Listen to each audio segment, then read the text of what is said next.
¿Sabés quién sos en Cristo? ¿Vos sabés realmente quién sos en Cristo? Amén por aquellos que dicen amén. Y hoy vamos a enterarnos de quién somos realmente en Cristo.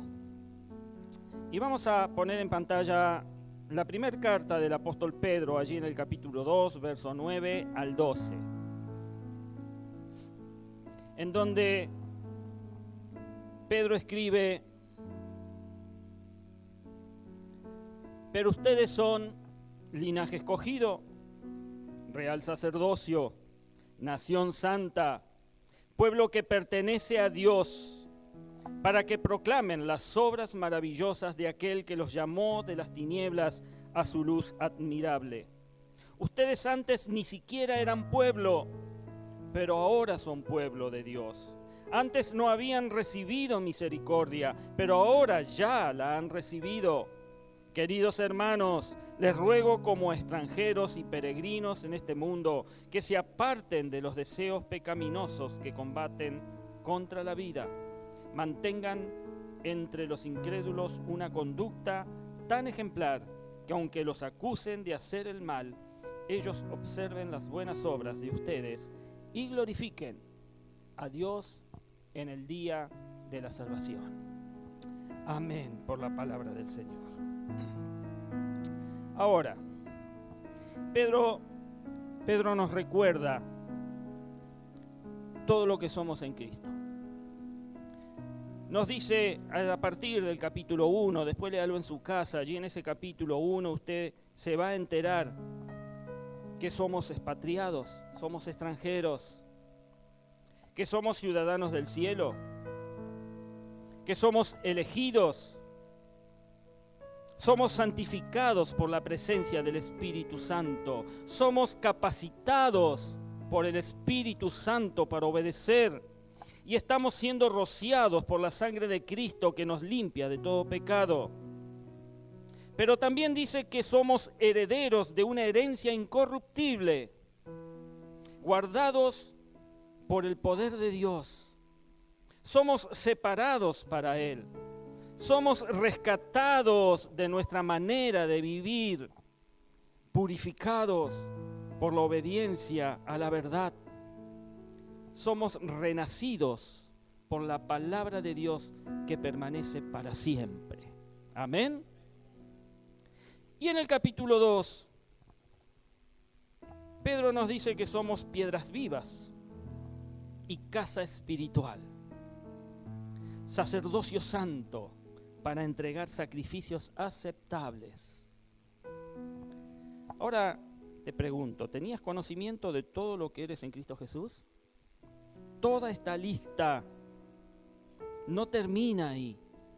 Vemos que tan solo en estos versículos, los del capítulo 1, los que acabamos de leer, la lista crece y crece. Y tomemos en cuenta que lo que dice que somos es lo básico que debemos ser, ya que nuestra forma de vivir, nuestras acciones tienen como base mi identidad.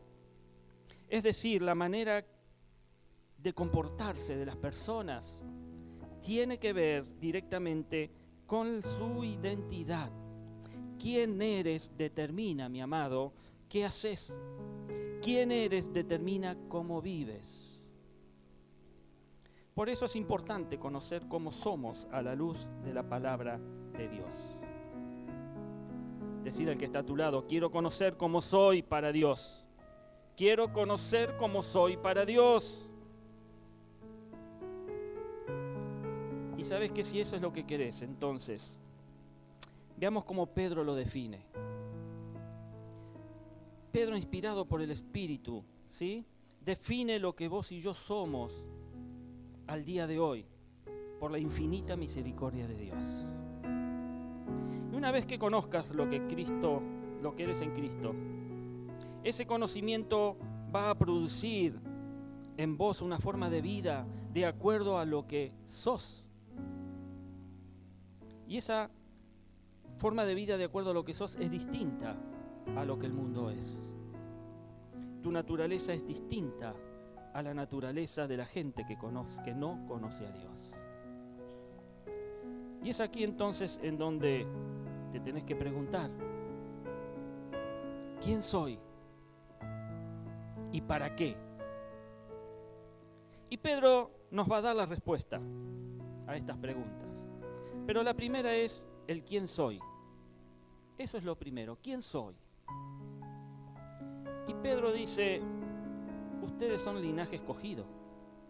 Eso es lo que dice la palabra, lo acabamos de leer. Ustedes son linaje escogido. Y la palabra más o pero, depende en la versión que lo leamos. La versión Reina Valera dice más, ustedes son linaje escogido. La versión NBI dice, pero ustedes son linaje escogido. Esas palabras indican un contraste de algo que se viene construyendo. Y está refiriéndose a aquellos que en algún momento desecharon la piedra angular. Son los que rechazan a Jesús. Y son los que quitan del centro de sus vidas, lo quitan de allí. Y por eso todo se viene abajo. Son los que han asistido. ¿Cuántos vinieron el jueves? ¿Cuántos están viniendo los jueves? A ver, levanten la mano. Acá los mando al frente. Levanten la mano quien vino el jueves. Entonces sabe lo que voy a decir ahora. Los jueves saben sobre las 7 columnas para obtener victoria en la vida cristiana, ¿verdad? Y la primera de esas columnas, les decía, era la columna de Dios. Dios primero en la vida. Y que esta columna está ubicada en el centro de la habitación. No está en una esquina, no está en el medio, sino está en el centro de la habitación. Y es la que sostiene todo lo demás. Ahora, allí en 1 Pedro 2:8, el verso 8 nos dice que hay gente que decide ser desobediente. Decide ser desobediente. Decide ser incrédulo. Y tropiezan entonces con la palabra. Vos y yo también algún día lo hicimos. Pero por la gracia de Dios Él se reveló a nuestras vidas. El verso 8 dice, piedra de tropiezo y roca que hace caer, porque tropiezan con la palabra, siendo desobedientes, a lo cual fueron también destinados. Pero en el verso anterior, en el verso 7, dice que para nosotros Él, Jesús, es precioso, Dios es precioso, y ya no lo desechamos, más bien hoy nos aferramos al precioso. No hay nadie que nos haya enamorado, ni cautivado, ni bendecido como nuestro Señor Jesús lo hizo. El verso 7 dice, para vosotros pues los que creéis, ¿cuántos creen acá? Para los que creéis, Él es precioso, pero para los que no creen, la piedra que los edificadores desecharon ha venido a ser la cabeza del ángulo. Por eso, hoy ya no somos incrédulos, ¿verdad? Hoy ya no somos incrédulos. No somos ya hijos de la ira. Ahora somos linaje escogido, mis amados, real sacerdocio, nación santa, pueblo que pertenece a Dios. Ahora, antes de analizar estas descripciones, sepamos que ya eran usadas en el Antiguo Testamento. Eran usadas para referirse a la identidad exclusiva que tenía el pueblo de Israel. Sin embargo, en su plan, en el plan soberano y en la gracia, Dios extendió estas descripciones para nosotros los gentiles. Ahora somos nosotros su pueblo. Eso no significa que, por supuesto, Dios haya rechazado a Israel. Dios tiene un plan para con Israel. Pero sin embargo, nos abre las puertas a nosotros para que todo aquel que lo ha recibido y cree en su nombre, le ha dado la potestad de ser hecho hijo de Dios, dice Juan en el capítulo 1, verso 12. Leemos que en el verso 9, Pedro dice que somos 4 cosas que nos identifican como hijos de Dios. Y veamos de qué se trata cada una de ellas. Y lo primero que menciona es que somos linaje escogido. Y podemos preguntarnos, ¿qué es ser linaje escogido? Y ser linaje escogido es tener parentesco, es pertenecer a una familia o a una tribu, ser descendiente de alguien. No sé, mi hermano, mi hermana, si tu linaje es de sangre azul, roja, amarilla, verde, no lo sé. Quizás haya algún extraterrestre por aquí entre nosotros. Pero yo creo que cuando habla de linaje, no es de etnia, no es de raza, sino que está hablando del linaje espiritual. Ese linaje espiritual sobre el ser hijos de Dios. Juan 1, 12, 13, mas a cuánto lo recibieron, a los que creen en su nombre les dio el derecho de ser hijos de Dios. Estos no nacen de la sangre, no nacen por deseos naturales, no nacen por voluntad humana, sino que dice que nacemos de Dios. Y ese es nuestro linaje hoy, mis amados. Ese linaje espiritual que nos une a nuestro Señor. La segunda cosa que menciona es que somos real sacerdocio. Y entonces la pregunta es, ¿qué es real sacerdocio? Real aquí no se está refiriendo a la realidad o a lo verdadero. Aquí se refiere a la realeza de un reino, se refiere a un rey. Cuando miramos el Antiguo Testamento, vamos a observar que los reyes y los sacerdotes siempre estaban separados. Ningún rey podía ser sacerdote y ningún sacerdote podía ejercer el ser rey. Sin embargo, cuando Jesús aparece, es presentado como nuestro rey y sacerdote. Él fusiona las dos cosas de una manera perfecta. Y es en Él que nosotros también somos reyes y sacerdotes. Cuando recordamos el nacimiento de Jesús, vemos que los magos o astrólogos le llevaron 3 cosas. ¿Recuerdan? Oro, incienso y mirra. El oro, que es ofrenda para un rey o la realeza. El incienso, que tiene un rol importante en las funciones sacerdotales, en los sacrificios, en los ritos. Y la mirra, que es con lo que se embalsamaba los cuerpos después de morir. Vos, mi hermano, sos rey. Vos, mi hermana, sos reina. No porque seas capaz de reinar, sino que eres rey por Él, por Jesucristo.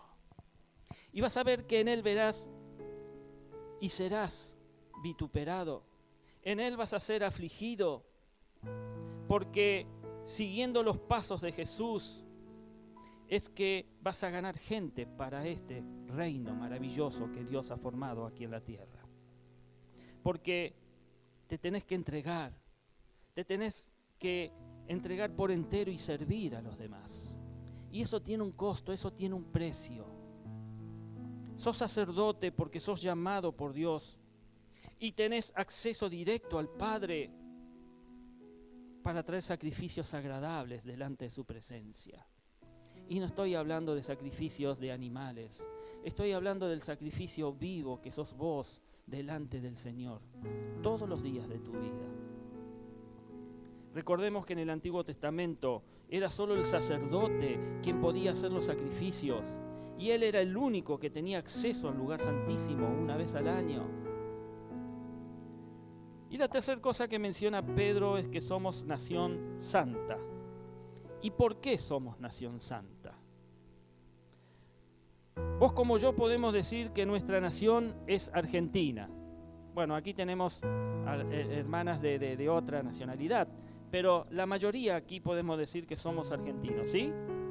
Y en este país hay que cumplir con todos los requerimientos que la ley exige, independientemente a tu preferencia política. No importa de qué partido político seas, tenés que cumplir la ley de todas maneras. Pero sabés que realmente debemos entender algo. Nuestra ciudadanía no es argentina. Nuestra ciudadanía en este país es temporal, pero es nuestra nación verdadera.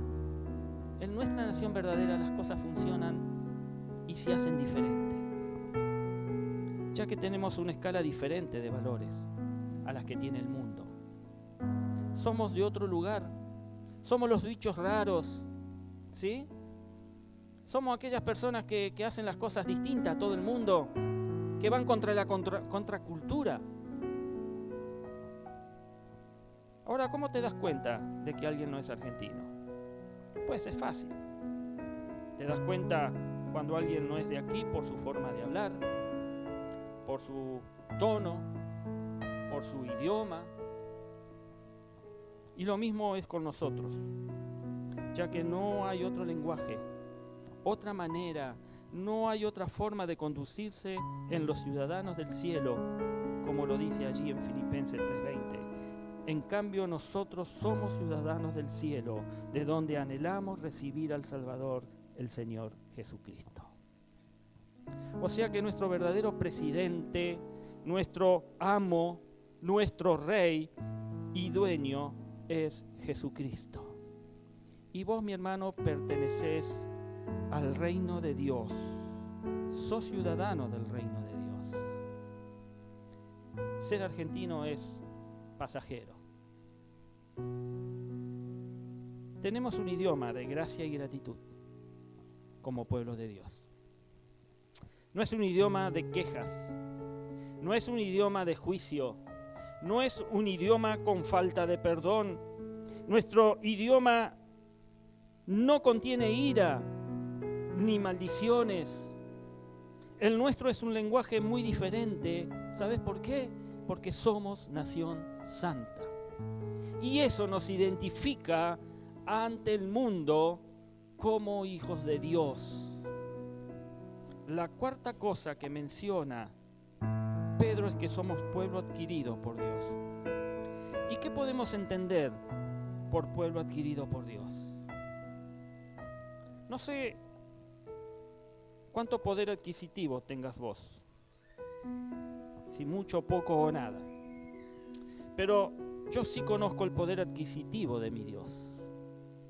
Y yo quiero que vos también conozcas el poder adquisitivo de tu Dios. Además de que, ¿sabes? Él nos creó y nosotros nos apartamos de Él. Él así todo pagó doblemente por cada uno de nosotros.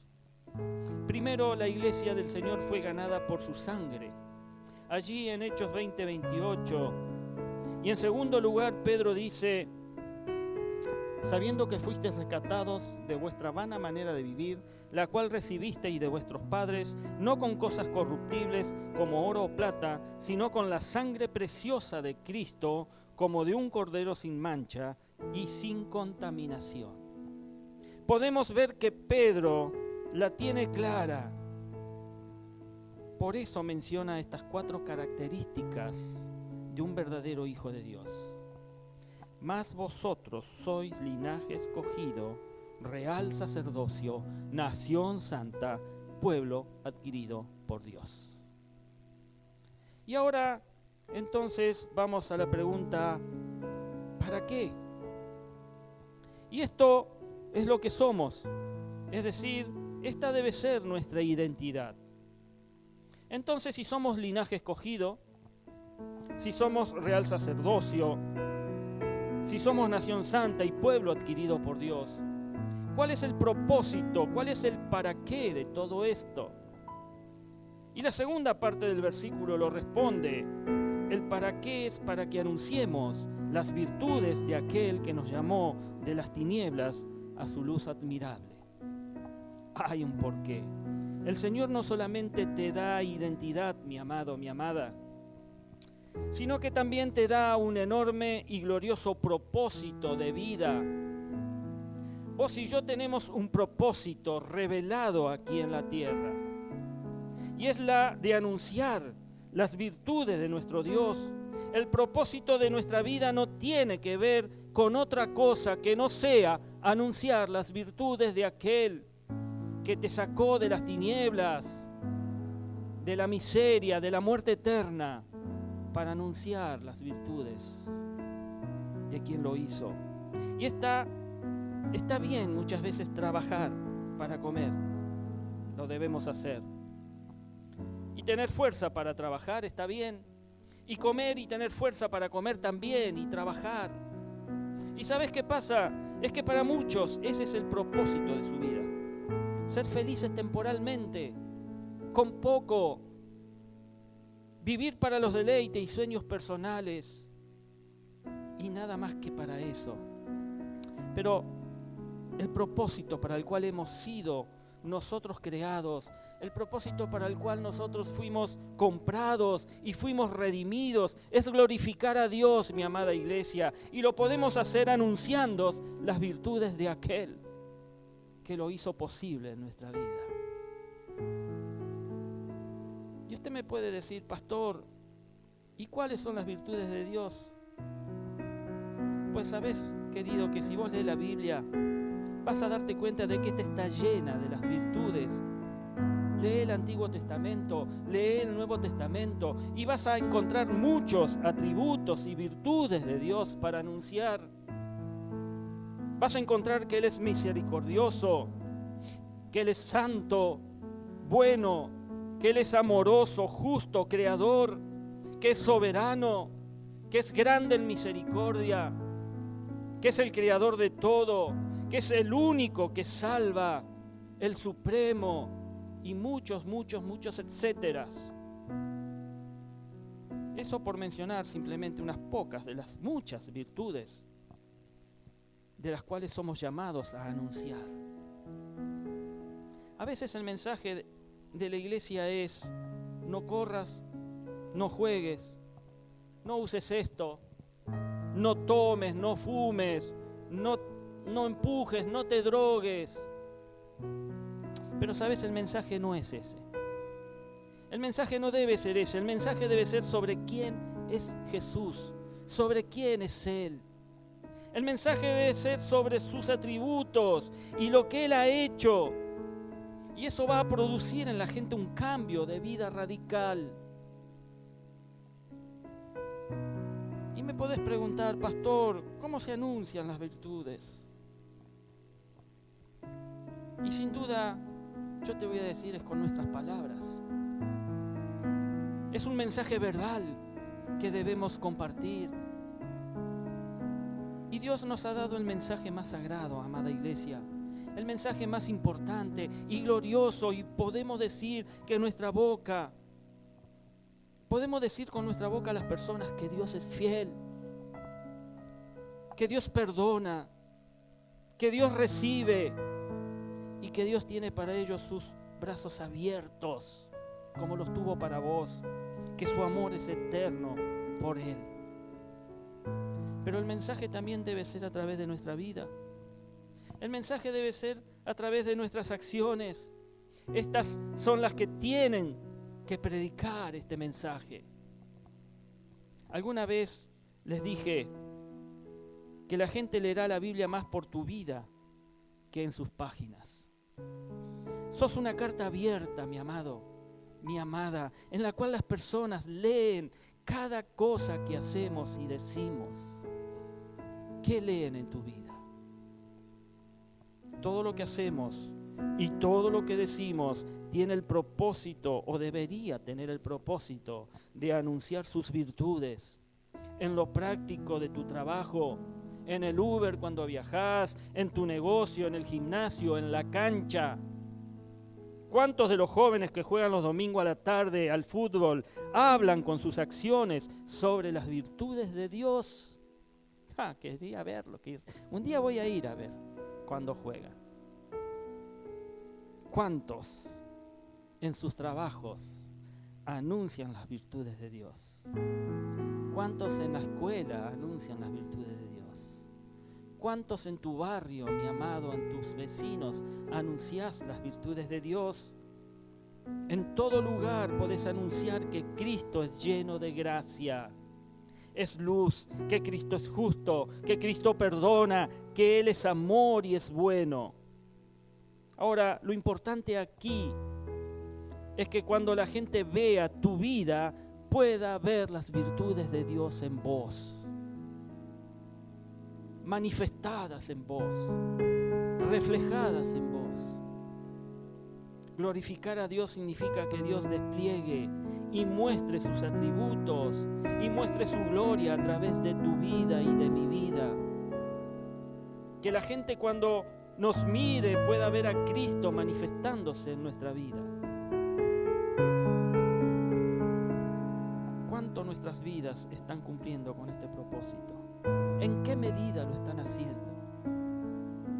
Cada uno sabe el nivel de cumplimiento del propósito de Dios. Recordad que nos llamó de las tinieblas a su luz admirable.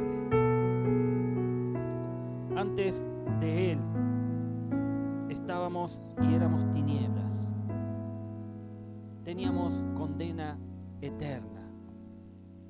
La única manera de que se dé o que se dio ese cambio en tu vida es solo por Jesucristo. Lo único que expulsa las tinieblas en la vida de las personas es la revelación de Jesús en ellas. Él quiere resplandecer a través tuyo, mi amado, mi amada. Decile al que está a tu lado, resplandece con luz de Cristo. Resplandece con luz de Cristo, decíselo. El verso 10 nos dice: vosotros que en otro tiempo no eras pueblo, pero que ahora sí sos pueblo de Dios, que en otro tiempo no habías alcanzado misericordia, pero ahora sí la habéis alcanzado. Esto no es tan sencillo. Lo que aquí Pedro nos dice es que nosotros no éramos pueblo, no pertenecíamos y ni estábamos en los planes de Dios. Nuestra vida era tinieblas, nuestra vida estaba condenada a la muerte eterna por no ser pueblo de Dios. No teníamos parte, no teníamos ni suerte en el reino de Dios, ni teníamos sus promesas. Nosotros estábamos muy lejos, y eso es porque el pueblo escogido era el pueblo de Israel, no nosotros. Y nosotros estábamos muy lejos de ellos y de su linaje. Y también porque somos pecadores. Y eso por supuesto nos alejó de Él. Por nuestra rebeldía a ese Creador maravilloso, nuestro Creador. No solo que no éramos pueblo suyo, sino que también éramos enemigos. Y lo que merecíamos era juicio y muerte eterna. Qué panorama, ¿verdad? Pero como Dios es rico en misericordia, amén. Él es rico en misericordia. Él pagó precio de sangre por nuestras vidas.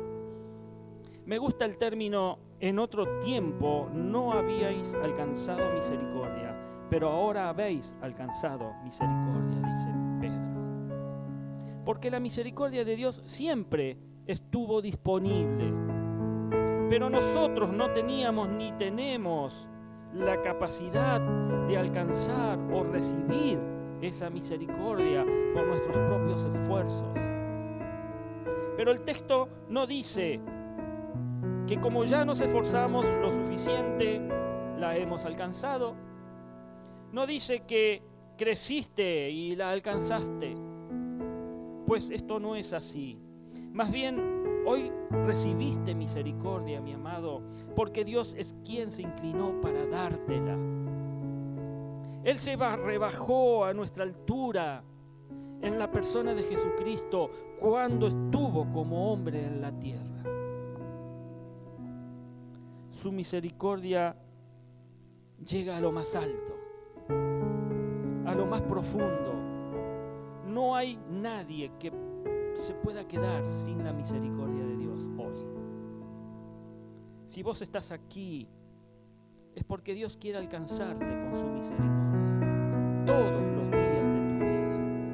No por un tiempo, no por un rato, no por una hora, sino todos los días de tu vida, las 24 horas. Él quiere alcanzarte con su misericordia. sabemos que merecíamos el infierno. Sabemos y éramos conscientes y somos conscientes que sin Jesús merecíamos el juicio, pero Él nos ofrece amor y Él te ofrece misericordia. Medita, mi hermano, en cuánta misericordia ya has recibido. Cuánta misericordia has recibido desde el momento en que Cristo llegó a tu vida. Cuánta paz has recibido, cuánta plenitud, cuánto gozo, cuánta vida nueva. Saber que tenés la esperanza viva, que se te ha dado una nueva identidad. Porque la obra de Cristo siempre es a nuestro favor. La obra de Cristo siempre va a ser hacia ti, hacia tu favor. Porque nosotros no hemos hecho nada. No hemos hecho nada. Solo estuvimos sentaditos, tranquilos. Y solo debemos recibir. Estar dispuestos a recibir del Señor. Porque Él nos perdonó. Él nos salvó. Él nos restauró. Él te adoptó como hijo. Te redimió. Dios nos hizo su pueblo, mi amado. Nos ha dado tanto junto con una gran identidad. Somos nación santa. Vaya pasando a la oración, por favor. Solo nos queda ahora salir de este lugar y comenzar a anunciar las virtudes de aquel que nos sacó de las tinieblas y nos llevó a su luz admirable. Amén. Porque como nos lo dice Pedro, y lo volvemos a leer, ahora somos linaje escogido, ahora somos real sacerdocio, ahora somos nación santa, somos el pueblo adquirido por Dios. Aleluya. Para que anuncies, mi hermano, las virtudes de aquel que te llamó de las tinieblas a su luz admirable.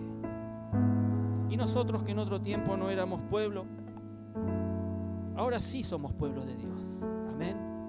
Ahora sí sos pueblo de Dios. En otro tiempo no habíamos alcanzado misericordia, pero gracias, Señor, porque ahora sí la hemos alcanzado.